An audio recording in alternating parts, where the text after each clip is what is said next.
Do you ever wonder how Happy Tree Friends makes all of its brutal sound effects? Well, pasta is actually one of the methods used. On the Third Strike DVD, we can see the different types of Foley work done to make the unique sounds for the show, with some being simple. The sound of a light bulb breaking or a cooler closing its door are made using the actual materials. But how do you get realistic sounds for the more intense scenes?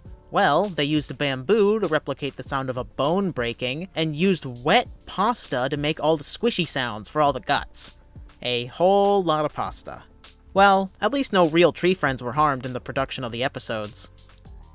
Oh. Never mind.